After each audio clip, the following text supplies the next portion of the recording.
Hello Lions family. आज हम भारतीय न्याय संहिता के साथ साथ दो अन्य संहिता के बारे में जानेंगे। सर्वप्रथम भारतीय नागरिक सुरक्षा संहिता को हम जानते हैं। ये जो बिल है वो सीआरपीसी की जगह लेगा, जो कि 1973 में ब्रिटिश समय के समय बना हुआ था।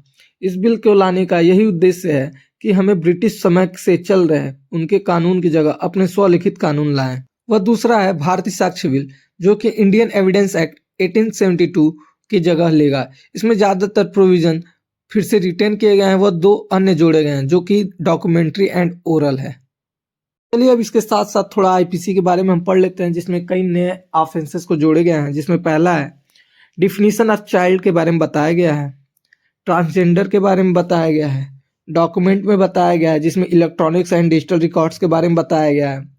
वह वुमेन एंड चाइल्ड के अगेंस्ट हो रहे ऑफेंसेस के बारे में नया चैप्टर लाया गया है और सुसाइड को हटा दिया गया है और एक इनकोहेट ऑफेंस के बारे में नए चैप्टर को डाला गया है।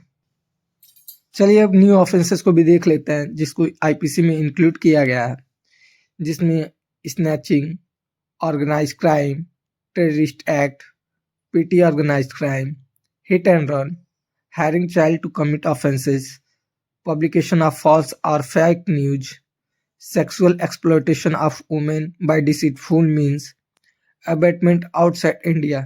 ये सारे न्यू ऑफेंस है जिनको आईपीसी में इंक्लूड किया गया है। चलिए अब जल्दी से हाईलाइट ऑफ द एक्ट देख लेते हैं, जिसमें पहले बीएनएसएस को देखते हैं।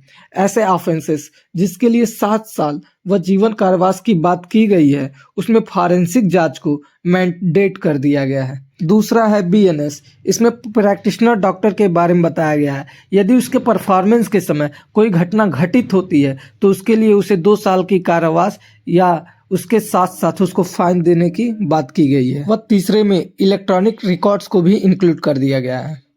उम्मीद करता हूँ कि आज का ये इंट्रोडक्शन चैप्टर आपको समझ आया होगा।